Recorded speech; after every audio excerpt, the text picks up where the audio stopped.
સોમનાથથી સમાચાર। ગીર સોમનાથ ઉનામાં ચોમાસા જેવો માહોલ છે। ભારે પવન સાથે ધૂળની ડમરીઓ ઉડી રહી છે। તેજ પવનને કારણે રોડ પર વાહન ચાલકોને પણ હાલાકી છે। વંટોળ બાદ કમોસમી વરસાદ પણ શરૂ થઈ ગયો છે। ઉના શહેર અને ગ્રામ્ય વિસ્તારમાં વરસાદી માહોલ છવાયો છે। કંસારી ગામના રસ્તા પર વૃક્ષ પણ ધરાશાયી થયું છે। તો હાલમાં વાવાઝોડા સાથેનો વરસાદ હોય તેવા દ્રશ્યો જોવા મળી રહ્યા છે। જાણે મિની વાવાઝોડું ત્રાટક્યું હોય અને વરસાદ પવન સાથે જે રીતે વરસી રહ્યો છે, જાણે મેના બદલે ચોમાસાનો મહિનો ચાલતો હોય તેવું લાગી રહ્યું છે। મેમાં ગરમીની આદત છે લોકોને, પરંતુ આ વખતે જે રીતે વાતાવરણમાં વારંવાર બદલાવ આવ્યો છે, ચોમાસું બાયપાસ થઈને સીધું શરૂઆત થઈ ગઈ હોય ઉનાળાના બાયપાસ કરીને તેવા દ્રશ્યો જોવા મળી રહ્યા છે। વધુ માહિતી ન્યૂઝ 18 સંવાદદાતા દિનેશ પાસેથી મેળવીશું। દિનેશ, શું પરિસ્થિતિ છે સમગ્ર પંથકની હાલમાં વરસાદને લઈને? જી બિલકુલ સિદ્ધાર્થ, ખાસ કરીને આજે બપોર બાદ અચાનક જ ગીર પંથક અને ઉનાનું જે ગ્રામ્ય પંથક છે ત્યાં વાતાવરણમાં પલટો આવ્યો હતો। જોકે આ વાતાવરણમાં પલટાની સાથે પહેલા જે પ્રમાણે કહી શકાય કે આંધી અને તુફાન સાથે ભારે તેજ પવન ફૂંકાયો હતો અને તેમને કારણે ધૂળની ડમરીઓ છે તે પણ ઉડી હતી। તો વાહન ચાલકો હોય કે રાહદારીઓ હોય તમામને ભારે મુશ્કેલીનો સામનો કરવો પડ્યો હતો। તો ત્યારબાદ જે કહી શકાય કે અચાનક જ કાળા ડિબાંગ વાદળો છવાયા અને કેટલાક વિસ્તારોની અંદર ભારે વરસાદ છે તે વરસ્યો છે। જો કે આ વરસાદને કારણે વાતાવરણમાં જરૂરથી ઠંડક પ્રસરી છે, પરંતુ ખેડૂતોને મોટા પ્રમાણમાં નુકસાન જવાની શક્યતા છે તે સેવાઈ રહી છે। દિનેશ, અહીંયા આગળ ભારે પવન પણ છે અને જે રીતે દ્રશ્યો પણ જોવા મળી રહ્યા છે, કેરીના પાકને પણ નુકસાનની ભીતિ જોવા મળી રહી છે ભારે પવનને કારણે? જી બિલકુલ, જે પ્રમાણે ભારે પવન ફૂંકાયો છે, તેજ હવા ફૂંકાઈ અને તેમને કારણે જે કેસર કેરીનો પાક છે તેમને મોટું નુકસાન થશે। કારણ કે જે પ્રમાણે તેજ પવન ફૂંકાયો અને તે પવન જે છે તે કેસર કેરીના ઝાડ પર સીધો જતો હોય છે અને તેમને કારણે હાલ જે કેસર કેરી છે તે લણવાની સંપૂર્ણ તૈયારીમાં છે। મોટાભાગના ખેડૂતો છે તેમની કેસર કેરીનો પાક છે તે હવે તૈયાર થઈ ચૂક્યો છે અને ત્યારે એવા સમયે જયારે આ ભારે પવન ફૂંકાયો છે ને તેમને કારણે કેસર કેરી પકવતા ખેડૂતો છે તેઓને રાતા પાણીએ રોવાનો વારો છે તે આવી શકે છે। દિનેશ, આપ અમારી સાથે જોડાયેલા રહેશો। વધુ એક સમાચાર ગીર સોમનાથથી જ મળી રહ્યા છે। સતત બીજા દિવસે વરસાદ છે, સતત બીજા દિવસે ગીરના વાતાવરણમાં પણ પલટો છે। ભારે ગરમી અને ઉકળાટ બાદ પલટો છે। ગીર ગઢડાના ગામોમાં પવન સાથે વરસાદ છે, જાણે મિની વાવાઝોડું ફૂંકાયું હોય। કમોસમી વરસાદ અને ભારે પવનને કારણે કેસર કેરી પકવતા ખેડૂતોને પણ ભારે નુકસાની જવાની આશંકા છે। ગીર ગઢડાના હરમડિયા, પીછવી, એભલવડ, ધોકડવા, બેડિયા સહિતના ગ્રામ્ય વિસ્તારોમાં કમોસમી વરસાદ છે તે જોવા મળી રહ્યો છે। દિનેશ અમારી સાથે જોડાયેલા છે। દિનેશ, જે રીતે ઉનાની પરિસ્થિતિ છે, ગીર ગઢડામાં પણ તેવા દ્રશ્યો જોવા મળી રહ્યા છે। ખૂબ જ ચિંતાજનક છે આ દ્રશ્યો। તો બિલકુલ સિદ્ધાર્થ, જે પ્રમાણે ઉના પંથકના કેટલાક ગ્રામ્યોની અંદર ભારે વરસાદ વરસ્યો છે તે જ પ્રમાણે ગીર ગઢડા પંથકની અંદર પણ આ પ્રકારના દ્રશ્યો છે તે સામે આવી રહ્યા છે। ખાસ કરીને જોઈએ તો ગીર ગઢડાનું પીછવી ગામ છે, હરમડિયા છે, તેમજ એભલવડ સહિતના જે આ ગામો છે ત્યાં આગળ ભારે પવન સાથે વરસાદ છે તે વરસ્યો છે અને તેમને કારણે કેસર કેરી પકવતા ખેડૂતો છે તેઓને મુશ્કેલીનો સામનો વેઠવો પડી રહ્યો છે। કારણ કે અવારનવાર આવતા જે કમોસમી વરસાદ છે તેમને કારણે ચાલુ વર્ષે શરૂઆતથી જ કેસર કેરી છે તેમના ઉપર ગ્લોબલ વોર્મિંગની અસર છે તે જોવા મળી રહી હતી અને તેવામાં જે બેચોકૂચો જે પાક હોય છે તેમના ઉપર પણ ફરી એક વખત આ કમોસમી વરસાદ છે તેમને કહેર વરસાવ્યો છે। સિદ્ધાર્થ, દિનેશ, ઉનામાં જે રીતે વૃક્ષો ધરાશાયી થયા છે, ગીર ગઢડામાં તેને લઈને કોઈ જાણકારી ભારે પવનને કારણે? જી બિલકુલ, જે પ્રમાણે ભારે પવન ફૂંકાયો હતો, ક્યાંક આંધી તુફાન સાથે જે કહી શકાય કે એક પ્રકારે મિની વાવાઝોડું હોય તે પ્રકારના દ્રશ્યો છે તે જોવા મળી રહ્યા હતા અને તેમના જ કારણે ઉના અને ગીર ગઢડા પંથકના 3 થી 4 જેટલા ગામો છે કે જ્યાં આગળ જે વૃક્ષો છે તે ધરાશાયી થયા છે તેમને કારણે વાહન વ્યવહારને પણ મોટી અસર પડી રહી હતી। કારણ કે જે ગ્રામ્ય પંથકની અંદર જતા રસ્તાઓ હોય છે તે સાંકડા હોય છે અને તેમાં જયારે આ પ્રકારના વૃક્ષો છે તે ધરાશાયી થતા હોય છે તેમના કારણે વાહન વ્યવહાર છે તેમને પણ મોટી અસર થઈ રહી હતી। સિદ્ધાર્થ, જી આભાર દિનેશ સમગ્ર માહિતી બદલ। તો ગીર ગઢડા, ઉના તમામ જગ્યાએ ભારે પવન સાથેનો વરસાદ જોવા મળી રહ્યો છે। દ્રશ્યો સ્પષ્ટ કહી રહ્યા છે કે શું પરિસ્થિતિ છે। આ તરફ સાબરકાંઠાથી સમાચાર। સાબરકાંઠા જિલ્લામાં પણ વરસાદી માહોલ। પોશીના પંથકમાં ધોધમાર કમોસમી વરસાદ। ભર ઉનાળે છવાયો છે વરસાદી માહોલ। પોશીના રાજસ્થાન બોર્ડર પાસેના ગ્રામ્ય વિસ્તારમાં વરસાદ। પોશીનાના છત્રાંગ, મામા પીપલા, બેડી, બહાર, ચંદ્રાના સહિતના ગામોમાં વરસાદ। અચાનક વરસાદ વરસતા ગરમીથી રાહત મળી છે, પરંતુ અહીંયા પણ ખેતીના પાકોને નુકસાનની પરિસ્થિતિ છે। જે રીતે ગીર ગઢડા, ઉનાના દ્રશ્યો જોયા હતા તેવા દ્રશ્યો પોશીનાથી જોવા મળી રહ્યા છે। ઈશાન, ન્યૂઝ 18 સંવાદદાતા અમારી સાથે જોડાઈ ગયા છે। ઈશાન, શું પરિસ્થિતિ છે સમગ્ર પંથકની? દ્રશ્યો ડરાવના છે, હાલમાં નુકસાનીની ભીતિ સેવાઈ રહી છે। સીધા ચોક્કસ કે સાબરકાંઠા જિલ્લામાં ગઈકાલથી જ વાતાવરણમાં પલટો જોવા મળ્યો હતો। ખાસ કરીને વાત કરવામાં જો અત્યારે હાલ જે વેલાવાળા શાકભાજી છે તેમાં નુકસાન થઈ શકે તેવું છે। તો આ ઉપરાંત જે વાવેતર કરવામાં આવ્યું છે, તે બાજરી છે તે સહિતનો જે ભાગ છે તેમાં પણ નુકસાન થઈ શકે તેમ છે.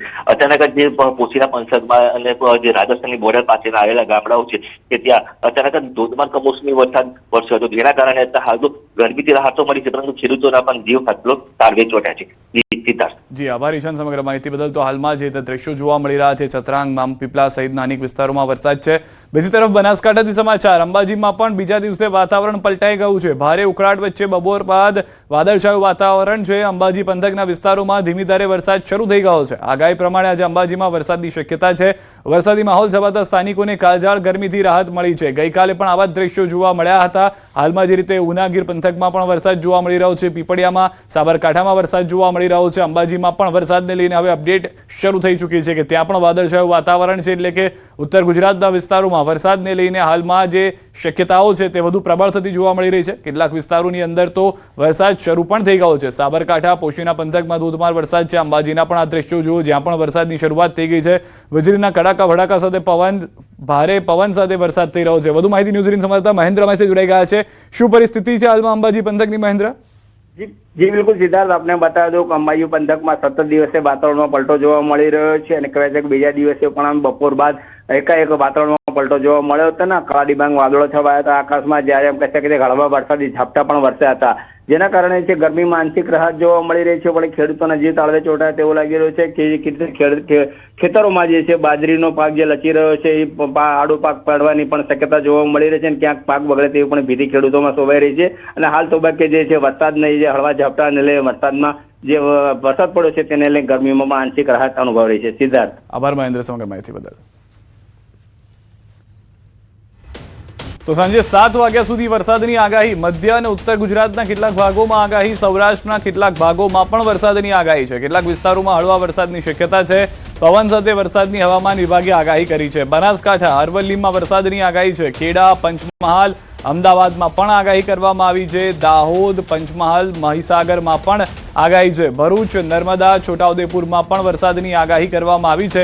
ગીર સોમનાથમાં, અમરેલી, ભાવનગરમાં આગાહી છે. બોટાદ, આણંદ, ડાંગ, તાપીમાં પણ આગાહી કરવામાં આવી છે. કેટલાક વિસ્તારોમાં તો વરસાદની શરૂઆત થઈ પણ ગઈ છે. આગામી 2-3 કલાકની વરસાદની જે આગાહી છે તેમાં ગીર સોમનાથનો વિસ્તાર છે, સાબરકાંઠાનો વિસ્તાર છે, અંબાજી વિસ્તાર છે. ત્યારબાદ જે દ્રશ્યો જોયા હતા તે પ્રમાણે ઉનાની અંદર વરસાદ શરૂ થઈ ચૂક્યો છે.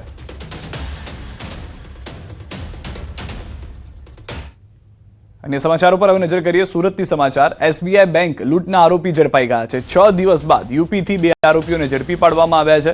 સુરત ક્રાઇમ બ્રાન્ચે આરોપીને ઝડપી પાડ્યા. વરાછામાં SBI બેંકમાં 50 લાખની લૂંટ ચલાવી હતી.